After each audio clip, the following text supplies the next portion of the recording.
Welcome to Optiontrickyachievers. இன்னைக்கு date பார்த்தீங்கன்னா 3/3/2022.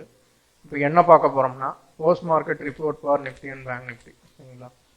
இப்போ நம்மளுக்கு வந்து பார்த்தீங்கன்னா காலையில் நம்ம ப்ரீ மார்க்கெட்டில் நம்ம என்ன பார்த்தோம்னா மார்க்கெட் ரேஞ்சுன்னு சொல்லி பார்த்துருந்தோம். ஓகேங்களா? நம்ம கொடுத்த அந்த 35,800 35,000க்குள்ளேயே தான் மார்க்கெட் இருந்திருக்கு காலையில்.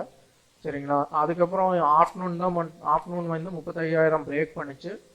அப்போ அந்த வரைக்கும் தான் வந்துச்சு. இன்னைக்கு பார்த்தீங்கன்னா நம்மளுக்கு ஜாக்பாட் கால் கிடச்சிருக்கு. ஓகேங்களா? இப்போ நம்மளுக்கு வந்து அது போக நான் வந்து என்னென்னா சரி இப்போ வந்து காலையில் என்ன நடந்துக்குன்னு பார்த்தீங்கன்னா அந்த ரேஞ்சு போட்டு வச்சிட்டேன். 35,800 35,000 போட்டு வச்சிட்டேன்.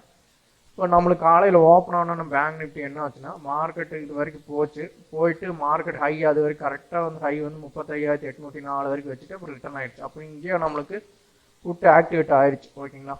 இப்போ புட்டு ஆக்டிவேட் ஆனோன்னா நம்ம இங்கேயே என்ட்ரி போயிருந்தோம்னா நம்மளுக்கு இவ்வளோ தூரம் ரொம்ப ப்ராஃபிட் வந்திருக்கும் மார்னிங் செக்ஷனில். சரிங்களா? அதுக்கப்புறம் ஈவினிங் செக்ஷனில் திருப்பி நம்ம ப்ராஃபிட் எடுத்துருக்கலாம். என்ன ரீசன்னா நான் வந்து டெலிகிராமில் வந்து இன்னொரு ப்ளஸ் ஸ்ட்ரைக் ப்ரைஸ் கொடுத்துருந்தேன். காலுக்கு வந்து 36,000 புட்டுக்கு வந்து 35,500 சொல்லி கொடுத்துருந்தேன். ஓகேங்களா? அப்படிங்கும்போது இந்த வந்து பார்த்தீங்கன்னா 35,500 பிரேக் ஆயிடுச்சு. அப்படிங்கும்போது நீங்கள் தைரியமாக புட்டுக்கு போயிருக்கலாம். அப்போ புட்டு போகும்போது உங்களுக்கு இந்த ப்ராஃபிட் இங்கே புக் பண்ணிவிட்டு திரும்பி மேலே போகும்போது திரும்பி இங்கே என்ட்ரி எடுத்துருந்தீங்கன்னா ப்ராஃபிட் வந்துருக்கும். இதில் புட்டில் போய் பார்ப்போம். 35,500 நான் புட்டு எடுத்திருக்கேன். இதில் வந்து பார்த்தீங்கன்னா மார்னிங் செக்ஷனில் நமக்கு இங்கே இதோட ரேஞ்ச் பார்த்தீங்கன்னா புட்டோட ரேஞ்ச் வந்து மேலே வந்து பார்த்தீங்கன்னா 398, கீழே வந்து 104. சரிங்களா? அப்படிங்கும்போது நம்மளுக்கு இங்கே வந்து பார்த்தீங்கன்னா நீங்கள் என்ட்ரி போயிருக்கலாம். சரிங்களா? ஒரு 200லேயே என்ட்ரி போயிருந்தீங்கன்னா கூட உங்களுக்கு ஹை எவ்வளோ வச்சுருக்குன்னு பார்த்தீங்கன்னா 463. ஓகேங்களா? 200னா உங்களுக்கு இங்கேயே 250 பாயிண்ட்ஸ் கிடச்சிருச்சு. நான் என்ன பண்ணேன்னா டெலிகிராமுக்கு வந்து பார்த்தீங்கன்னா 100 பாயிண்ட்ஸ் புக் பண்ணிட்டு வெளியே வந்துட்டேன். மார்க்கெட் வந்து ரேஞ்சாக இருக்குமோ அப்படின்ட்டு பிரேக் ஆகாதுன்ட்டு. அதுக்கப்புறம் பார்த்தீங்கன்னா ஆஃப்டர்நூனில் வந்து இங்கே ஒரு என்ட்ரி போயிட்டேன். சரிங்களா? ஏன்னா அது பிரேக் அவுட் கன்ஃபார்ம் ஆயிடுச்சு.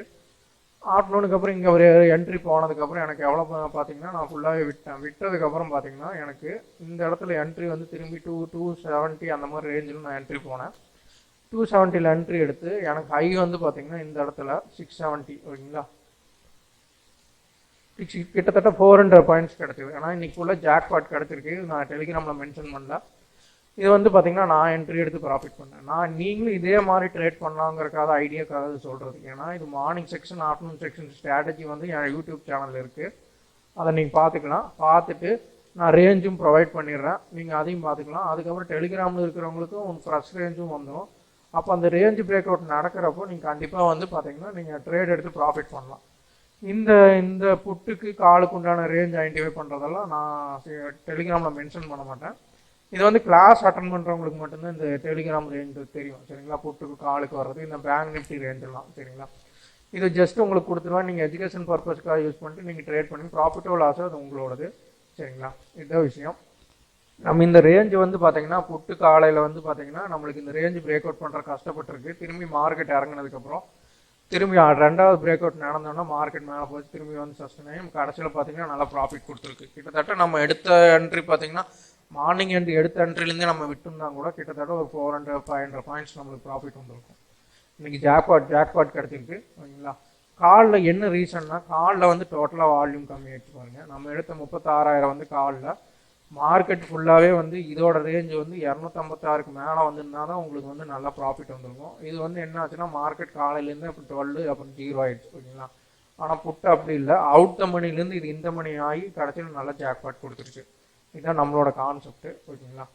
இன்றைக்கி வந்து நல்ல ப்ராஃபிட் கிடச்சிருக்கு. இது நம்மளுக்கு வந்து பார்த்திங்கன்னா நம்மளோட கான்செப்ட் பார்த்தலாம். இந்த கான்செப்ட் எப்படின்னா நான் வந்து மந்த்லி பிஇபி வீக்லி பிஇபி எடுப்பேன். மந்த்லி பிஇபி வந்து பார்த்தீங்கன்னா மந்த்லி வீக்லி வந்து ட்ரெண்ட் ஐடென்டிஃபை பண்ணுறதுக்காக. சரிங்களா? இன்றைக்கி நான் வந்து என்னென்னா நியூ ரேஞ்ச் மார்க்கெட்டுன்னு சொல்லி தான் கொடுத்துருக்கேன். இந்த பிஇபிக்கு மேலே சஸ்டெயின் ஆச்சுன்னா பை ட்ரெண்டு, கீழே வந்துச்சுன்னா செல் ட்ரெண்டு. இது R1 R2 ரெசிஸ்டன்ஸ். ஓகேங்களா? இந்த ரெசிஸ்டன்ஸ்க்கு மேலே சஸ்டெயின் ஆகி மேலே நின்று போயிட்டானா ஒன் சைட் மூமெண்ட்டாக போயிடும். அதே மாதிரி R1 R2னா S1 S2னா இது கீழே பிரேக் அவுட் நடந்து கீழே சஸ்டெயின் ஆனால் ஒன் சைட் மூமெண்ட்டாக போயிடும். சரி, இதுதான் கான்செப்ட். ஓகேங்களா? இதே மாதிரி தான் வீக்லியில் இருக்கும். ஆனால் என்னென்னா சப்போர்ட் ரெசிஸ்டன்ஸ் லைன்ஸ் வேரி ஆகும். சரிங்களா? இதுதான் பேங்க் நிஃப்டிலையும் சரி இதுலேயும் அதே மாதிரி கான்செப்ட் தான். இதில் வந்து நான் ட்ரேட் பண்ணிவிட்டு டே ட்ரேடிங்கில் வந்து லெவல்ஸ் வந்து வேறு மாதிரி போட்டு அதில் வந்து பார்த்திங்கன்னா ரேஞ்ச் ஐடென்டிஃபை பண்ணி நம்ம அதுக்கு அந்த பிரேக் அவுட் நடந்ததுக்கப்புறம் நம்ம வந்து பார்த்திங்கன்னா ட்ரேட் பண்ணி ப்ராஃபிட் பண்ணுவோம். சரிங்களா? இந்த மாதிரி விஷயம் வந்து பார்த்திங்கன்னா என் டெலிகிராமில் ஜாயின் பண்ணிக்கோங்க. அதில் வந்து பார்த்திங்கன்னா ரெகுலராக வந்து call strike price put strike price கொடுத்துருவேன். அதுக்கப்புறம் பேங்க் நிஃப்டியோட ஃபியூச்சர்ஸ் லெவல்ஸ் கொடுத்துருவேன். சரிங்களா? அதுக்கப்புறம் பார்த்தீங்கன்னா அது ஒரு பர்ஃபார்மன்ஸ் ரிப்போர்ட் கொடுத்துருவேன் நான் என்ன பண்ணுறேன்னு சொல்லிட்டு. சரிங்களா? நீங்கள் அந்த வெறும் நீங்கள் அந்த கால் ஸ்ட்ரைக் ப்ரைஸை வச்சே நீங்கள் வந்து ப்ராஃபிட் பண்ணலாம். நான் morning section evening section strategy சொல்லி கொடுத்துருக்கேன். அதை வச்சே நீங்கள் ப்ராஃபிட் பண்ணலாம். இல்லை நான் அந்த ரேஞ்ச் எப்படி எடுக்கணும் அப்படின்னு ஐடென்டிஃபை பண்ணணும் அப்படின்னு உங்களுக்கு தோணுச்சுன்னா நீங்கள் வந்து அதுக்கு நான் கிளாஸ் கண்டக்ட் பண்ணியிருக்கேன், பெய்டு கிளாஸு. அதில் நீங்கள் ஜாயின் பண்ணி நீங்கள் வந்து லேர்ன் பண்ணிக்கலாம். அதுக்கு உண்டான டீட்டெயில்ஸ் வேணும்னா வந்து பார்த்தீங்கன்னா நீங்கள் டெலிகிராமில் மெசேஜ் பண்ணுங்கள், அந்த டீட்டெயில்ஸ் நான் ப்ரொவைட் பண்ணுறேன். ஓகேங்களா? இது வந்து பார்த்தீங்கன்னா ரொம்ப சிம்பிள் தான், ரொம்ப கஷ்டப்பட்டாலாம் பண்ண வேண்டியதில்லை. இது வந்து நீங்கள் வந்து நியூஸ் பேஸு வார் இதெல்லாம் ஒன்றுமே கிடையாது. நம்மளுக்கு வந்து பார்த்தீங்கன்னா மார்க்கெட் எப்படி போக எப்படி வருங்க நம்மளால் ஈஸியாக ஐடென்டிஃபை பண்ண முடியும். அது பார்த்தீங்கன்னா நம்ம கரெக்டாக ரேஞ்ச் ஐடென்டிஃபை பண்ணிட்டா போதும். மார்க்கெட்டு அந்த ரேஞ்ச் பிரேக் அவுட் நடக்கிற வரைக்கும் தான். ரேஞ்ச் பிரேக் அவுட் நடக்கலைன்னா தான் நம்மளுக்கு வந்து ஸ்டாப் லாஸ் ஹிட் ஆகும். ரேஞ்ச் பிரேக் அவுட் நடந்துருச்சுன்னா நம்மளுக்கு கண்டிப்பாக வந்து அன்றைக்கி நல்லா ப்ராஃபிட் கிடைக்கும். ஓகேங்களா? இதுதான் விஷயம். இது மேற்கொண்டு ஏதாவது டவுட்ஸ் இருந்தாலும் டெலிகிராமில் மெசேஜ் பண்ணி கேளுங்க, வேறு ஏதாவதுனாலும் கேளுங்க. அதுக்கப்புறம் பார்த்தீங்கன்னா யூடியூப் சேனலில் கொஞ்சம் சப்போர்ட் பண்ணுங்கள், சப்ஸ்கிரைப் பண்ணுங்கள், லைக் பண்ணுங்கள், ஷேர் பண்ணுங்கள். தேங்க்யூ.